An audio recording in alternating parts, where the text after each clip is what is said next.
Hello and welcome to today's webinar. My name is Catherine Klein and I'm a technical advisor at New York Center for Partnership and Innovation. I'd like to introduce today's moderator, Commissioner Carrie Zalewski, Chair of the Illinois Commerce Commission. Commissioner Zalewski is a utility regulator, an attorney, and a trained engineer with over 15 years of experience in environmental law and energy regulation. She has an extensive background in public utility regulation, environmental law, environmental policy and compliance, wholesale policy, power issues and policy, and corporate governance. At NARUC, she leads the Commission Chair Council and serves on the Electricity Committee and the Select Committee on Regulatory and Industry Diversity. She also serves on the Board of Directors for the Organization of MISO States, where she's the DER liaison. And with that, I'll pass it over to you, Chair Zalewski. Thank you. I really appreciate the invitation to speak and the introduction, Catherine. And I want to thank everyone in the audience for joining the NARUC Center for Partnership and Innovation for today's webinar on long duration storage. I'm very excited about today's conversation and to hear from our experts. This is with support from the U.S. Department of Energy, and CPI is pleased to connect its members and the public with new research and subject matter experts and diverse opinions on a variety of issues relevant to public utility commissions. Today, we are discussing a generation type that can truly transform the grid, long duration energy storage. Now, to level set, long duration energy storage for today's conversation refers to resources that can provide at least 10 hours of sustained energy to the grid. This technology will be critical as we transition to the grid of the future. And long duration storage can support and will likely interact differently with the grid than the shorter duration energy storage, which is currently more prevalent on the grid. The long duration storage space is also exciting because of the different existing and emerging technologies that can serve this function. So there is a lot to unpack, including how these types of technologies interact with the wholesale market and what is the catalyst to bring some of these technologies to scale. But before we dive into the conversation, just a couple of housekeeping items. First, today's webinar will be recorded with the recording and slides posted on NARUC's website and emailed to attendees next week. Also, we'd like to thank the U.S. Department of Energy for their support of NARUC's work. And finally, please enter questions into the Q&A box and I will be monitoring them and we'll try to get to as many of them as we can as time allows. So without further delay, I'm going to introduce our four experts before I turn it over to them. And going in the order that we will have them present, first speaking will be Jason Hauk, who is the Policy and Regulatory Affairs Lead at Form Energy, a venture-backed company developing a new class of cost-effective, multi-day energy storage systems that will enable a reliable, secure, and fully renewable electric grid year-round. Prior to joining Form Energy, Jason was an energy advisor to Commissioner Leanne Randolph at the California Public Utilities Commission, where he helped establish the CPUC's integrated resource planning process to achieve California's electric sector greenhouse gas reduction goals. After Jason, we'll hear from Michael Purdie, who joined as National Hydropower Association's Director of Regulatory Affairs and Markets in July of this year. Prior to joining NHA, Jason worked at Dominion Energy in their market policy group, advocating on behalf of Dominion's interests in ISO New England and PJM. Prior to joining Dominion, he worked at the Nuclear Energy Institute and the Nuclear Regulatory Commission.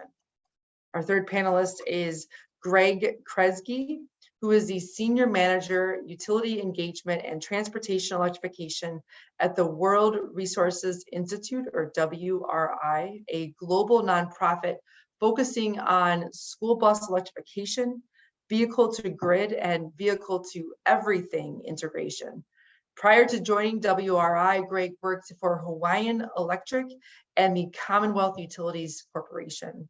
He managed electric and municipal utilities in environmental compliance, power generation, renewable energy resources, and electric vehicle charger deployments.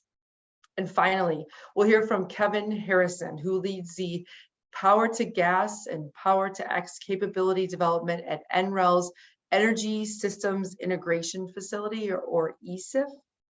At the ESIF, he supports a number of near commercial R&D projects, including renewable hydrogen production, systems integration, and renewable natural gas production via biomethanation. In his role, Kevin works to identify high impact research capabilities and develop strategic partnerships with industry leaders. So I'm going to go ahead now and turn it over to Jason.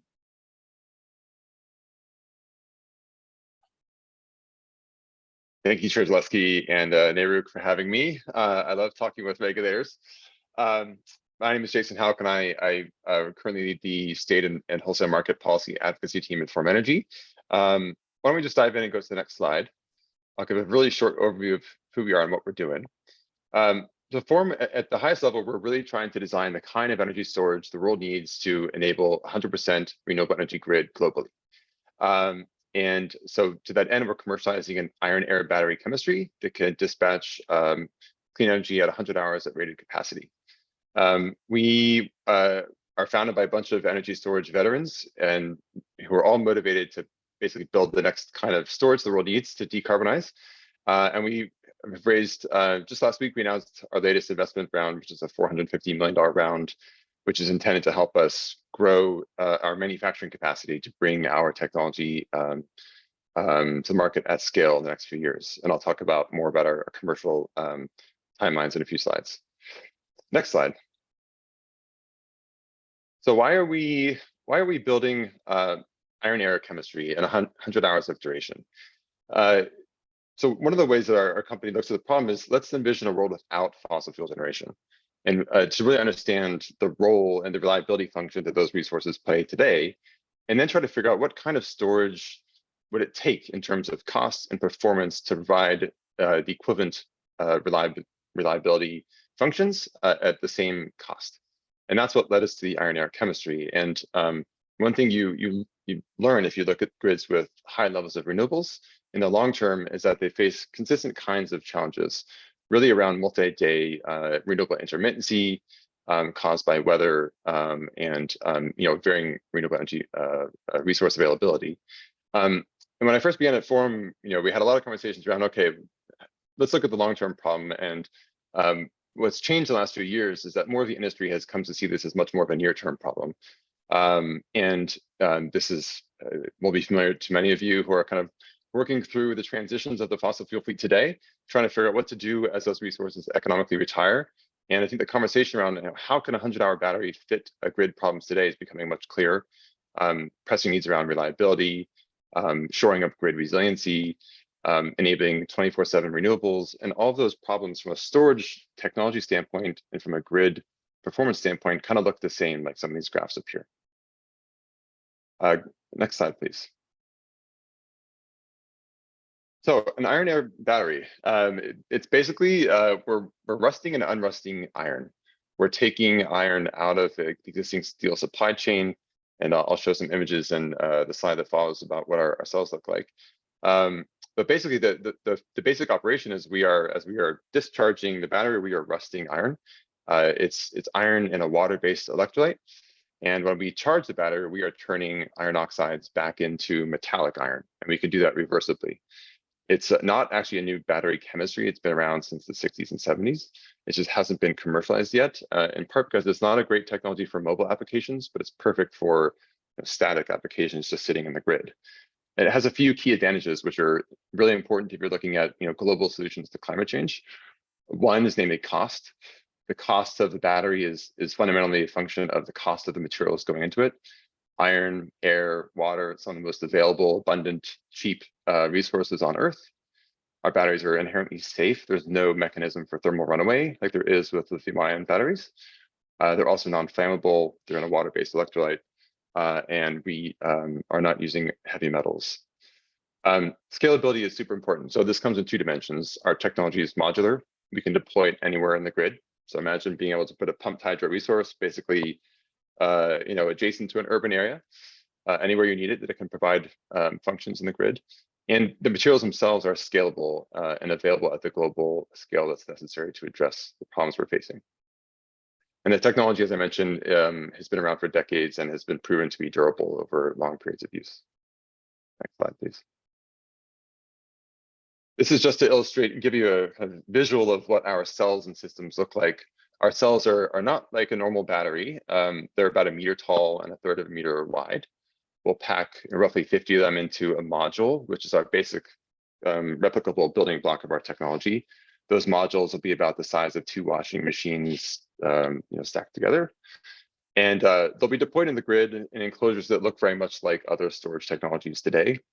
And we can deploy those enclosures to arbitrary scales to deploy projects, tens, hundreds, gigawatts of scale. Next slide, please. So where are we in terms of our pathway to commercialize our technology? Right now, we, as I mentioned, we're transitioning on the technology side to become a manufacturing company as well as a technology development company. We are selecting where we're going to manufacture our batteries, and we'll be announcing where later this year, but we intend to manufacture substantially domestically in the US. We are going to be deploying our first projects in 2023, 2024. We've announced a pilot project with Great River Energy, a cooperative utility in Minnesota, really focused on reliability there and helping them achieve, prove that we can support their grid reliability in the event of extreme weather events, and also help them mitigate exposure to volatile prices during those kinds of periods. 2024, 2025, we're working on deploying our first demonstration projects, 5 to 20 megawatts in scale. And really those projects are intended to prove the bankability of our technology. We ultimately want to be deploying projects much larger through debt capital. And those first projects are really critical to prove the economics and the reliability of our system. And beyond that, 2026 and afterwards, we intend to be deploying hundreds, ultimately gigawatts per year of our systems in the middle to latter parts of this decade. And I'll just mention, one of the advantages of iron air as a chemistry is that we will be able to scale far faster than other battery chemistries have in the past because we can leverage the existing steel supply chain and iron supply chain today. Last slide. So, what are some of the applications we're targeting? One of the key applications is really when we talk to utilities and project development partners is around grid reliability and resilience. How can we address grid reliability without building new carbon-based resources? To do that, 100-hour batteries enable just a higher degree of reliability than most batteries being deployed today. And I think there's increasing awareness that a lot of these reliability challenges that we're facing don't just extend across one day, they extend across multiple days and seasons. A lot of customers, utilities, and large C&I facilities are interested in enabling 24/7 clean energy matched to their load, and finding ways to lower their costs at the portfolio level of achieving their zero carbon goals. And lastly, another application we work on with partners a lot is how do we squeeze the most value out of our existing transmission system? And we've done a study, for example, with the grid operator in the UK around how do you make the best use of amazing wind resources that are getting curtailed because of transmission constraints. One way to do that, the traditional way, is build more wires. Another way is to put storage upstream or downstream of constraints to squeeze more value out of the existing transmission system and renewable energy resources. I'll pause there and look forward to answering any questions.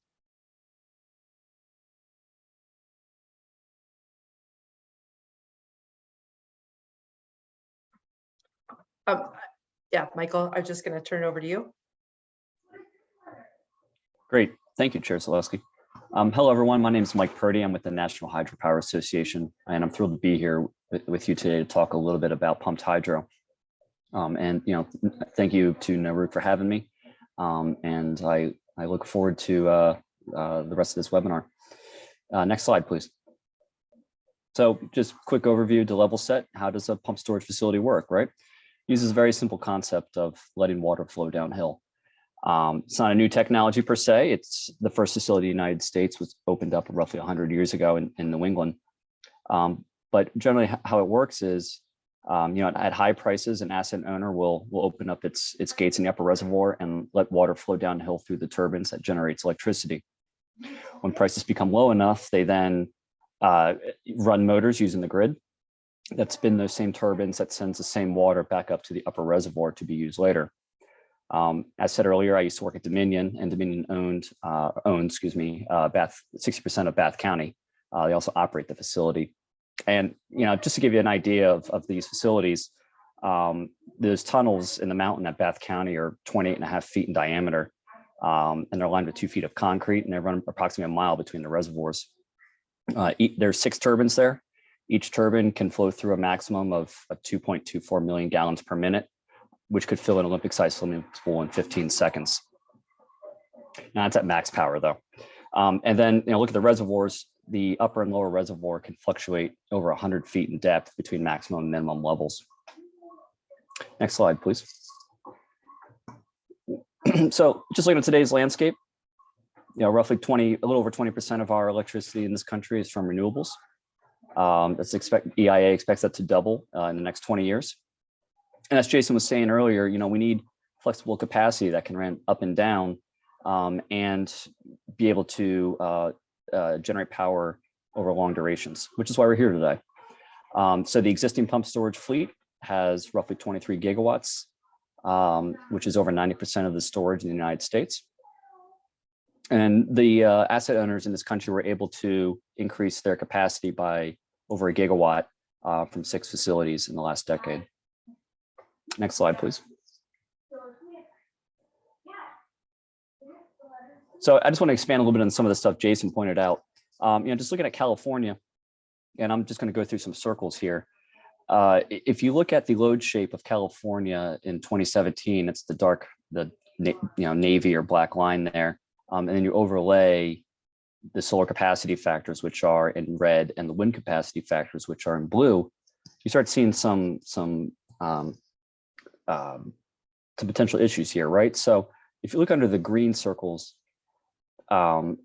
it's neat and tidy, right? So, meteorologically, wind performs better at night and off peak, while solar tends to do well during the midday between the morning and afternoon peaks, depending on the season. And using existing technologies, using short duration batteries, using wind and solar, you can meet the system requirements, right? But, as we all know, the world isn't that simple, right? So looking at the orange circles where the wind falls off, solar still performs well during the day, but you still need a resource to provide power in those hours where solar isn't generating.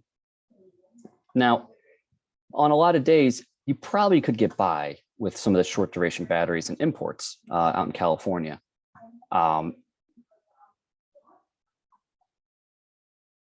still, if you want to go 24/7 carbon free, you're probably going to need a long duration storage resource. And that's especially true under the gray circles, right? Under these gray circles, neither renewable, even when you combine them, can meet load, right?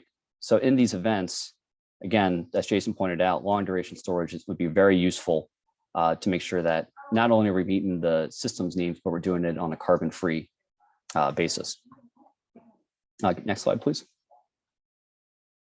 And so how does this show up, right? So this is an emissions intensity from a community choice aggregator in the Bay Area of Peninsula Clean Energy.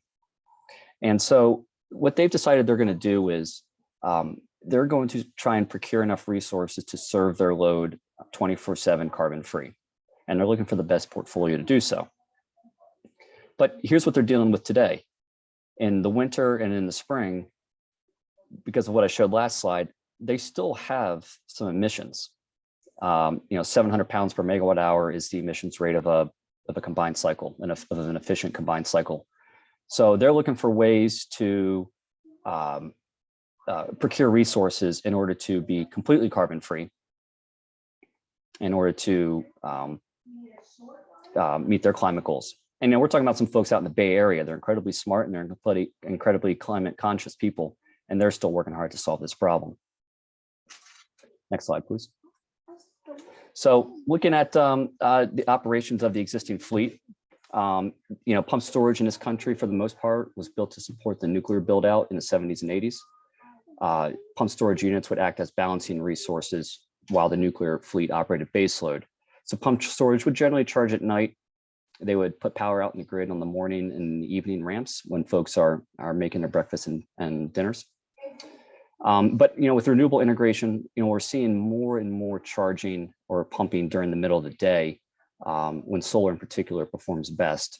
So looking here at Duke Energy's South Carolina pump storage fleet, as recently as 2015, they were charging 5% of their charging hours during the middle of the day. And now they're charging 30% of their hours during the middle of the day. And going to the next slide, same thing out in California. This is the upper reservoir, a picture of the upper reservoir at the Helms power plant. As we know, California has increased their renewable capacity hand over fist, right? So as you can see from the blue line, it trends nicely with the amount of hours that this asset is pumping during the day. In fact, it has surpassed nighttime charging. Next slide, please. So knowing I'm speaking to NARUC and they're incredibly cost conscious people, I just want to give some cost estimates here. So the levelized cost for a new pump storage facility runs in the $121 to $209 a megawatt hour range. Currently, we have 3 licenses out there, totaling 1.8 gigawatts. They're in Oregon, Montana, and California. There's approximately 40 other applicants that have received their preliminary permit, which is a step along the way to receiving your FERC license. When you have your preliminary permit, that allows you to do some extra environmental work. But the biggest challenge in siting pumped hydro is the long lead times from a licensing perspective, but also procurement process. And so even before you break ground, you're talking about a 6 to 7 to 8 year timeframe. Next slide, please. So DOE put out a report earlier this year looking at the technical potential of closed loop systems. And closed loop's important because it allows you to build these facilities without connecting them to a water body, and therefore limiting the environmental impact of them. So DOE looked at the topography of the United States and a couple of other inputs, and they decided that there's approximately 35 terawatt hours of potential out there in the in the American West and in the Appalachians. Next slide. That's all I got. I look forward to the rest of the discussion and questions at the end. Thank you. Thanks, Mike. I'm going to turn right over to Greg. Make sure we can hear all the presentations. All right. Thank you, Chair Zalewski. So I am Greg Kresge. I'm with World Resources Institute, and I'm very happy to be here today. You guys can all hear me, correct? Let me know if you cannot. But, We can hear you. Anyway, so we're looking at electric school buses in particular. In this particular application, I work in the Electric School Bus Initiative, but I actually fall under U.S. Energy in the WRI group, in the national group. We're a global nonprofit, so we're dealing with some of these issues all over the world in various locations. Next slide. So why, this is just some background. Why are we so intent on electric school buses? And it's for all of these reasons here. The one that I'm really going to be speaking to today, in addition to all these other benefits, which is around reducing fossil fuel use in transportation, which is now the largest sector for fossil fuel use, surpassing the utility sector, which so now that's the biggest area of emphasis that we need to focus on that can make the biggest improvement in our climate and our surrounding emissions. I'm really going to speak around the enhanced resiliency and renewables integration with V2G and V2X. Next slide, please. So this is pretty much how we're broken up with, working together within the Electric School Bus Initiative. We have all of these areas that we cover. We try to do this large umbrella approach, focusing equity on everything that we do. but we work with school districts around trying to get these electric school buses and phase out their diesel counterparts. We're working with the manufacturers, the OEMs, the batteries, the bus manufacturers, the utility sector. We actually work a lot with the regulatory environment. Actually, the picture behind me was the NARUC Summer Summit in San Diego. We brought in a school bus, a Lion Electric school bus, and gave rides. And the most fantastic thing about that was we could speak in normal voices, and the majority of the noise actually came from outside the bus. So we work with the regulators, we work with the utilities trying to prepare for these new electric loads that are coming on, but also looking at things like incorporating renewable energy. And there's no better marriage than incorporating that renewable energy to directly offset fossil fuel. And then the storage component of that. So when these buses are aggregated, if we're converting an entire fleet of buses into electric, these buses could be aggregated to supply long duration storage over a long period of time at a lower level. It wouldn't be a huge influx of energy at a very high level or high demand, but it could be done over this long period of time at a pretty stable output. In addition, there's these buses provide great value in that they're high density batteries, in addition to having long periods of predictability and downtime, meaning that once they're done transporting students, which is their primary objective, then during the periods of the day when school is not in or they're not providing those transportation services, they actually could be providing other services. And then also in emergency and disaster applications, being able to act as mobile emergency power supply units and be able to go where the power is needed. And in this case, we're really advocating for having these buses pull into underserved communities that tend to be the hardest hit in disasters, natural disasters and other disasters, and being able to supply, for example, shelter power without emissions. So we're looking at the interconnections, we're looking at the service agreements. And the great thing about this type of storage is it is mobile. So don't get hung up on the yellow body of it. I think that this, whatever we're discovering in this space with the electric school bus, is also going to be transferable to other medium and heavy duty fleets. And then we also work with state and federal policymakers and local communities and outreach and stakeholder engagement. Next slide. So we've come up with a whole bunch of tools and resources. This is just one of them. This is the Power Planner for electric school bus deployment. This is looking at all the things or many of the things that you should consider when you're looking at converting your fleet to electric, and then also participating in various rates and energy programs that might be available for providing grid services. One of those could be V2G. There's also, just basic managed charging, which is staying off peak. We never advocate for school buses to be connected without managed charging. This allows for the charging to happen and support the grid as opposed to being detrimental to the grid and staying off of that evening peak. And of course, also helping the school district or the transportation provider. In a lot of cases, this is provided by a contractor, helping them also avoid, say, demand charges, where they might pay a higher price for electricity or set an adder onto their electricity rate because they have peaks from unmanaged charging. So next slide. So what's V2X? So in this particular case, we say V2X is vehicle to everything. That means that it doesn't necessarily have to be electrons back to the grid to mix with other electrons from other generating sources. It could be vehicle to building, could be vehicle to some other load. Really what we're trying to do right now is utilize these and set these resources up to be able to be used in emergency response. And that means driving these vehicles up to a shelter or a community center that's already set up to be able to have bidirectional charging and be able to offset building load, and being able to isolate that load so that when those buses pull up, they're only powering the necessary or critical components, and they're not trying to power the whole facility. So next slide. So there's different types of charging technology. I won't go through this in depth, but So V to X is the, that bidirectionality, and V1G is just the managed charging aspect, and then the unmanaged charging is the bottom and lowest layer.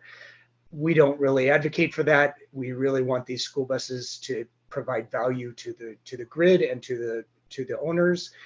Like I said, in some cases that's school districts, and then in addition that could be contractors.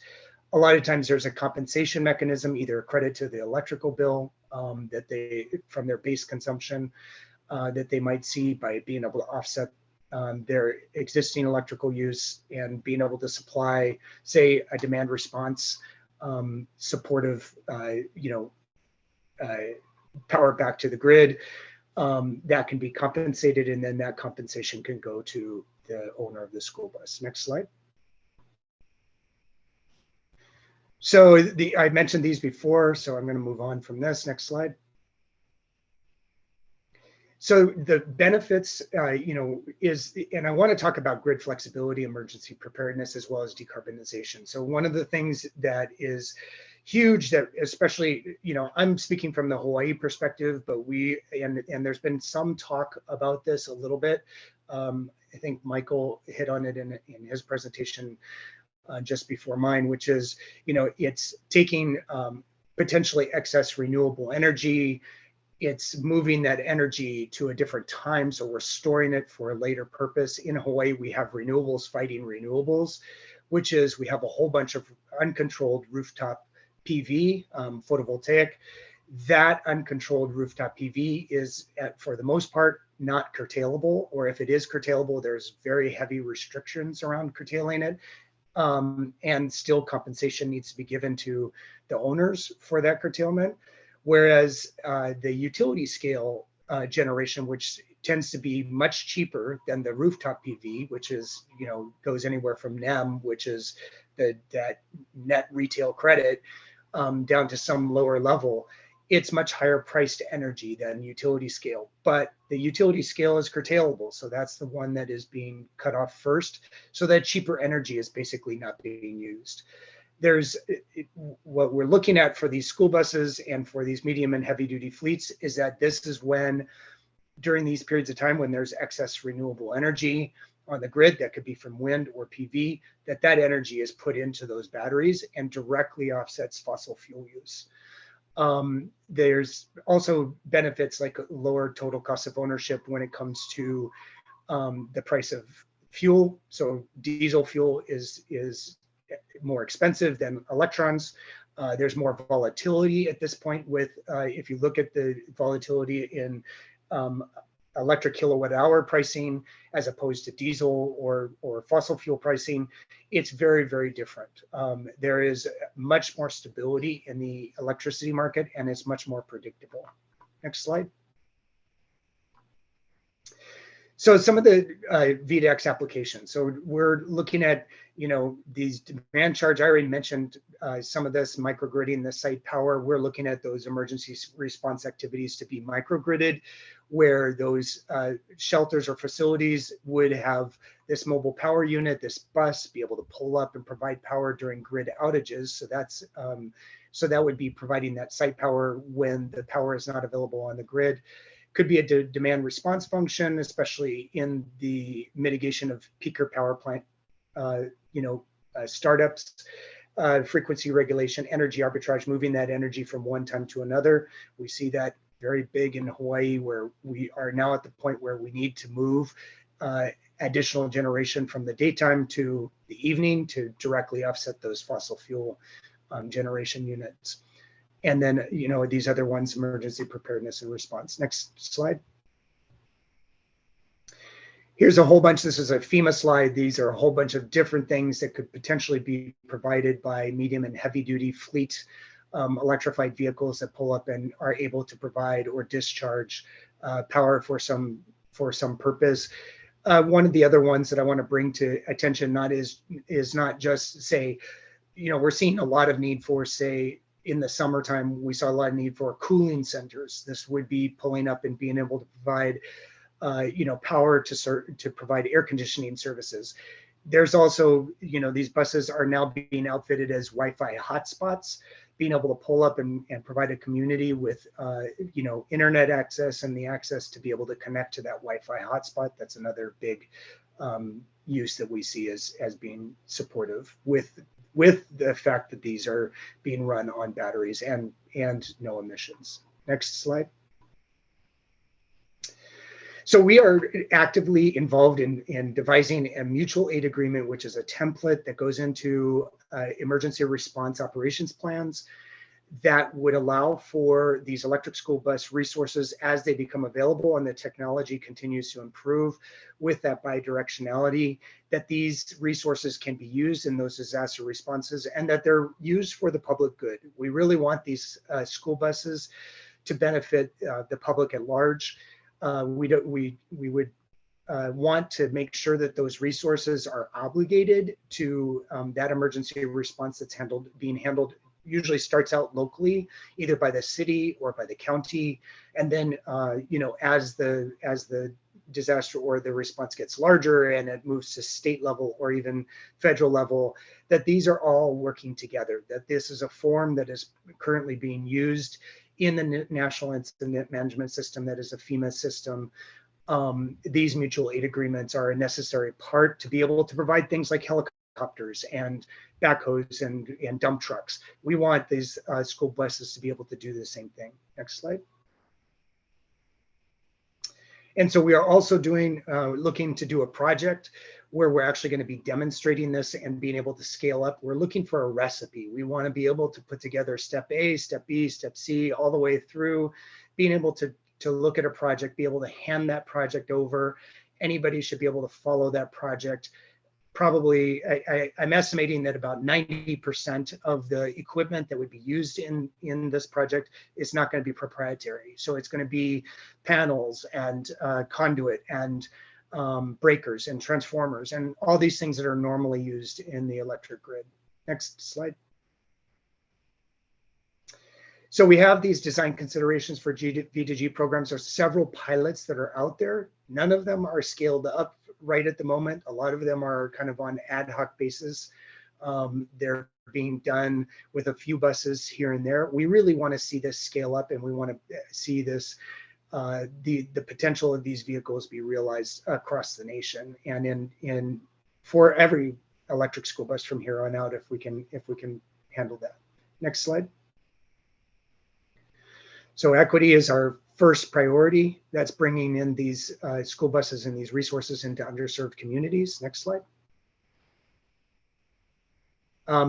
Trying to help make sure that there's electric school bus supportive rates, and especially for those V2G applications where there's a potential for the back feed.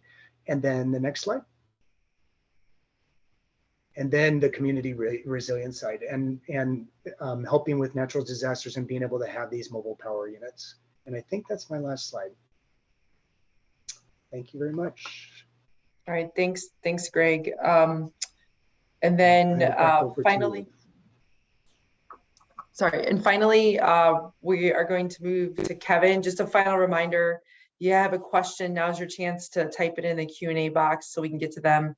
But I'll turn it over to Kevin before we get to questions. All right, well, thank you very much. Let's move to the next slide, please.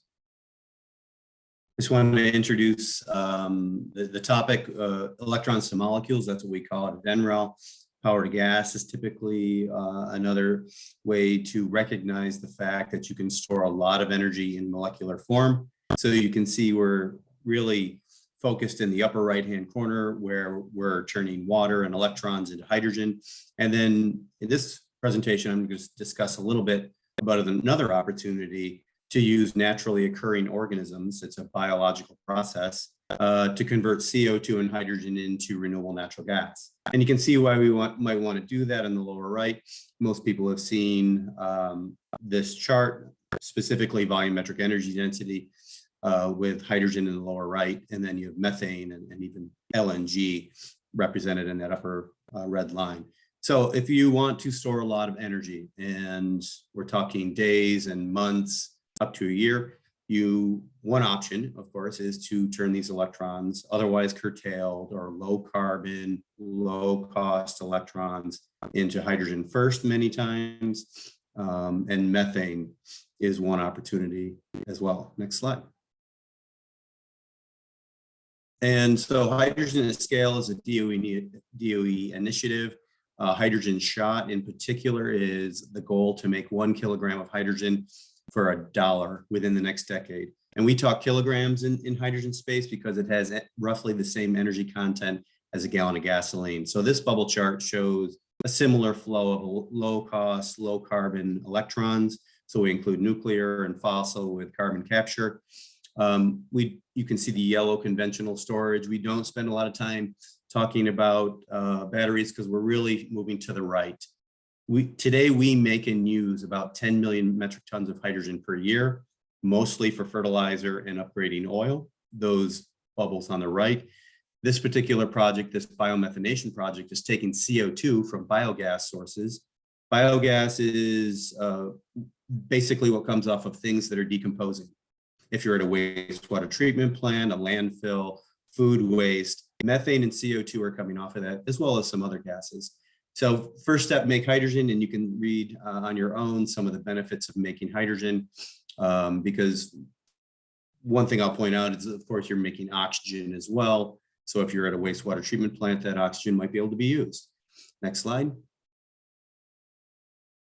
So here is another bubble chart. I talked about the electrolysis in the upper left, CO2 input from biogas sources, those smaller bubbles listed there. You could also be at an ethanol plant or a brewery. Those fermentation processes emit CO2. So we're looking at, in particular, an ethanol plant where you could make renewable hydrogen from a renewable electricity, convert it with the CO2 coming off an ethanol plant, and then they could reuse that renewable natural gas to reduce their carbon intensity.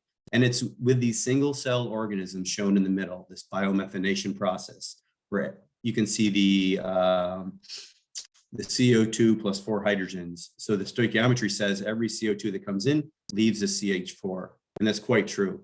The bioreactor shown in the middle bubble is the one here at NREL, and we're moving that to a dairy in Maine because all manure is a biogas source as well. So we're going to turn biogas from dairy cows into renewable natural gas. We're going to inject it into the natural gas grid after we knocked out some water and hydrogen sulfide, and work to get it certified in California under their low carbon fuel standard. So yes, you could inject these molecules in Maine and they could buy them in California.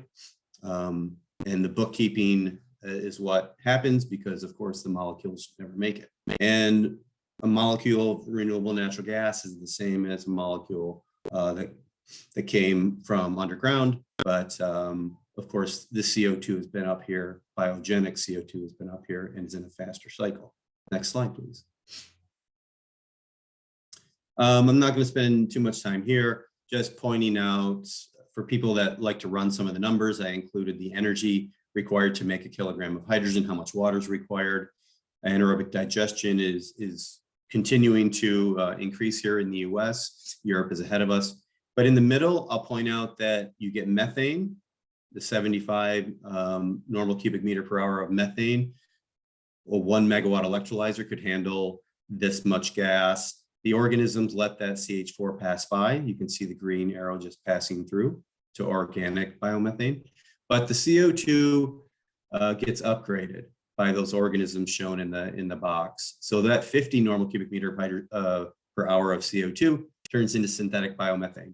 So by the time you leave this bioreactor, you have 98% pure methane, trace amounts of CO2, maybe trace amounts of hydrogen as well. You get heat out of the electrolyzer in the bioreactor. Those numbers are shown there too for people interested. Thank you. Next slide. And here are the enablers. It's really no surprise that wind and solar and other renewables are some of the lowest cost electrons you can make. Waste to energy is a big deal. There's a lot of potential out there, whether it's at farming or food waste or wastewater treatment or landfills. You can be turning that waste back into value. And that's really what biomethanation does. It competes with other gas separation technologies like membranes, amine scrub, distillation, because not only do we keep the methane, which is what these gas separation technologies do, but we upgrade the CO2 to even more methane using hydrogen. Carbon markets, examples of the federal renewable fuel standard shown there in box 3, in California's LCFS. So you can get paid because this RNG we're making is very close to carbon neutral and in many cases carbon negative, depending on the baseline. And of course, you can put this energy into 2.5 million miles of natural gas pipeline, start decarbonizing the natural gas pipeline, because some people may not know, the natural gas pipeline carries is about 3 times as much as the electricity grid. So if we're going to decarbonize natural gas, we can start doing it with some green content today, and you're doing it with renewable hydrogen. So next slide. Some of our current projects really, I'll just point out the one on the right where our bioreactor is moving to Maine. Summit Utilities, very progressive. We won a DOE award with a Bioenergy Technology Office. We're working with SoCalGas, who paid for and helped build the bioreactor shown there. Electrification owns the rights to the organism, and Plug Power, they deal with fuel cells and hydrogen production. So we are part of this team where we'll be deploying this at pilot scale at a dairy digester. So that's the most interesting one there. Next slide, please.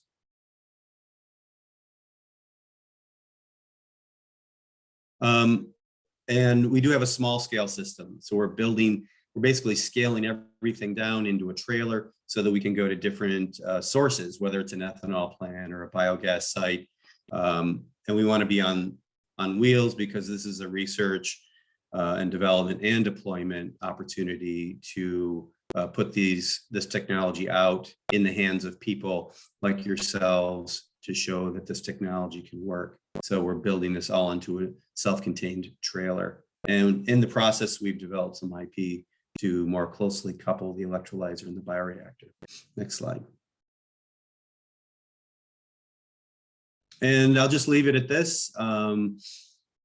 It comes no surprise that here at NREL, we focus on improving cost and efficiency, de-risking technology. From a research perspective, the one in the middle is most interesting, getting hydrogen dissolved into that solution. So we've inside that reactor, shown in that blurred background, is basically 5 gallons of seawater, because these organisms were naturally occurring. They've been on this planet for millions of years. And getting hydrogen dissolved in water is more challenging than CO2, for example.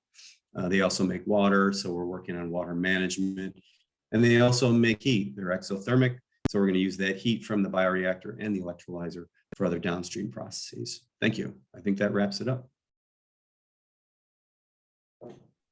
Okay, thank you. We've covered a lot. I really appreciate learning about the technology, iron air, pumped hydro, electric school buses, and the biomethanation and hydrogen. So thank you to the presenters for walking us through those technologies. And I want to ask a question. I'll pitch it to all the panelists, but I think I'm going to start with either Jason or Mike, talking about incentives. As an economic regulator, I'm always interested to learn what are the right price signals and incentives that can help these different technologies roll out to scale in a fair and balanced way. So my question is, what are some of the catalysts that help bring these technologies? Is it federal funding? Is it market signals on the wholesale side? Is it like a REC? Greg, you talked a bit about compensation and vehicle to grid rates. Kevin, you talked a bit about carbon markets. So Jason or Mike, I'll start with you. Do you have anything that you want to speak to about the right incentives that you see that will help your technology roll out to scale quickly? It's a great question.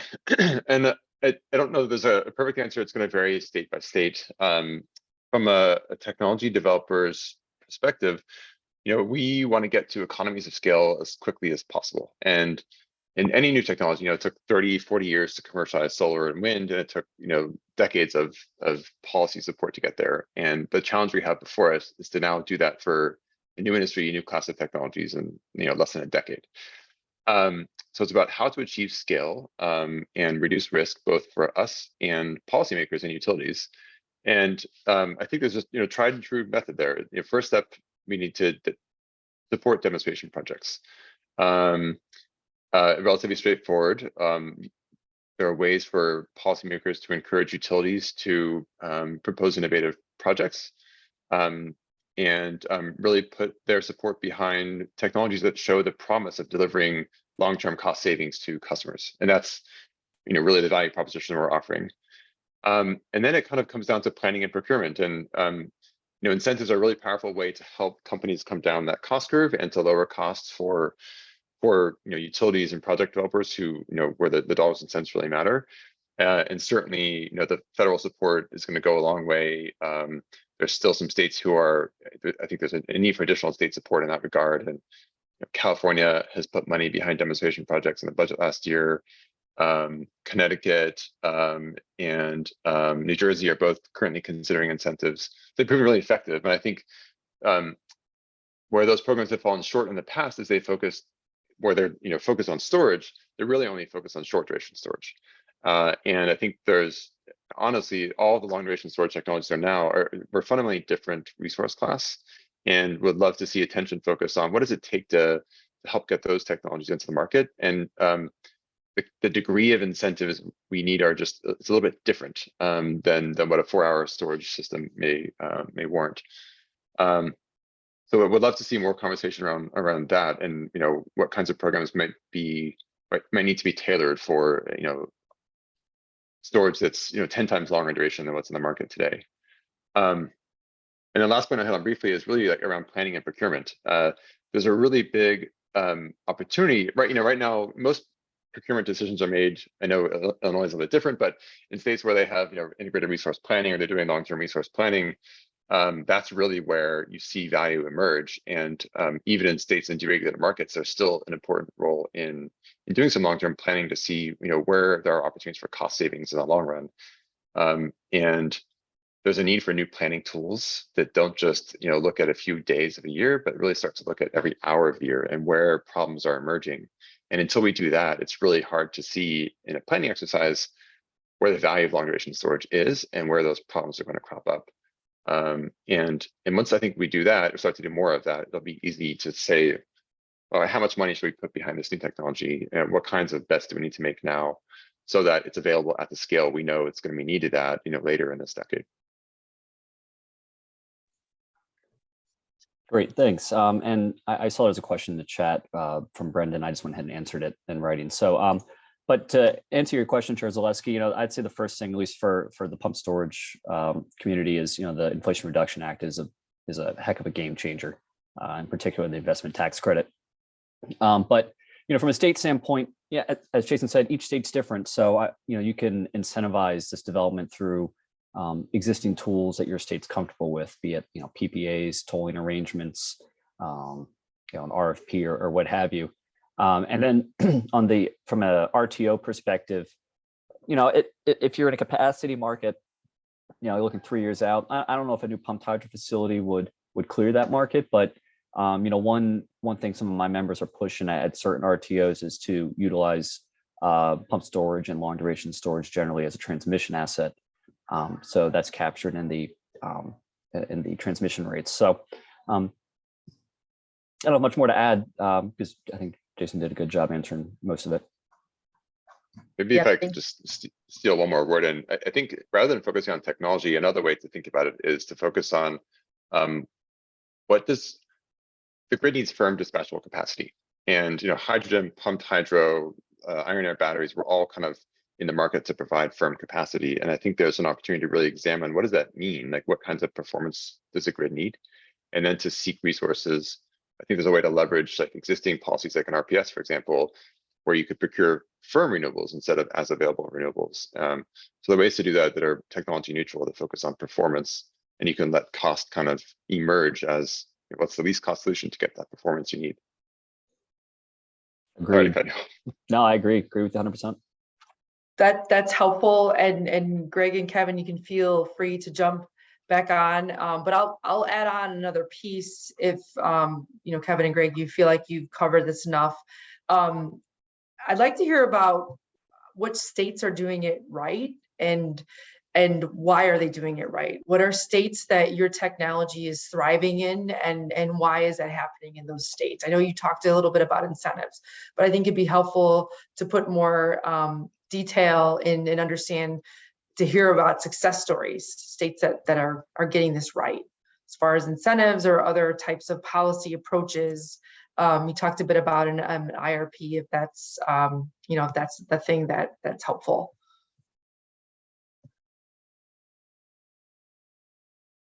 Happy to jump in unless anyone has other observations. I think there are a lot of states that are taking the first steps, which is the most important thing. And I think there's still a lot of room for improvement. But I'll highlight a few things that are, in the past year or two that have been really interesting.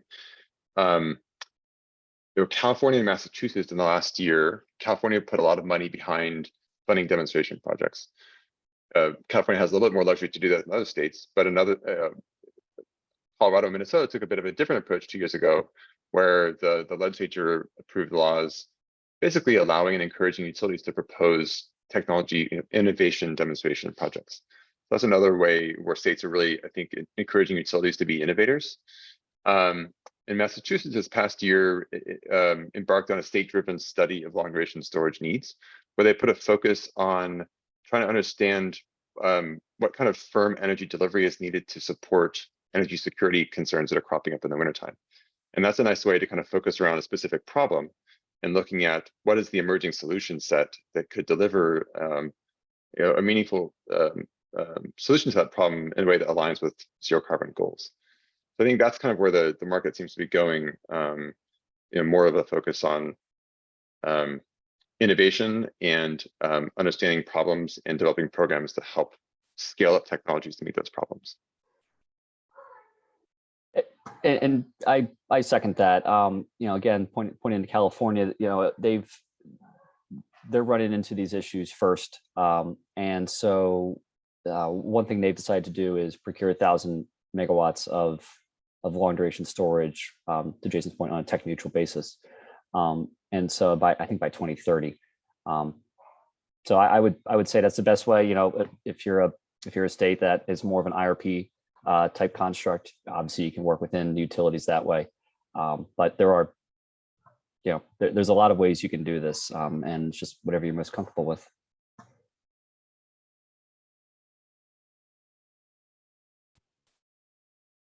I can say, I'll just jump in real quick. I think what we're seeing now is kind of what, especially in battery, high density battery storage, like in a school bus, we're seeing something similar to what we saw in the PV realm, which is that kind of first in DER, high payments for those first packets of energy. I think we're seeing in some cases a demand response in $2 per kilowatt hour. Of course, that doesn't play out everywhere across the nation, especially if for example, if there's really cheap hydroelectric power that is, more firm capacity and that sort of thing, you're not going to be able to realize those resources so much. But I think what will come down, and what we always say is, try to keep it local first, meaning like keep it to the site, benefit your site first, offset your existing use. That's the lowest hanging fruit. And then in addition to that, when you're looking at these other storage capacity, going beyond demand response, I think there's a few examples of those now, but right now everybody's trying to fit them into demand response. I think that's the hard part, is coming up with some of these more supportive rates that are specifically geared towards these types of storage. Okay. Believe it or not, we're at the hour. That was a very fast hour. I really appreciate the conversation. I know I learned a lot. Jason, Mike, Kevin, Greg, thank you for talking to us, explaining your technology, answering my questions. Thank you to NARUC for putting on this conversation. This is very helpful, as I think, for regulators to understand the technology and how we can support and help roll these types of technologies out to scale. So again, thank you to everyone for listening in, and we appreciate your participation.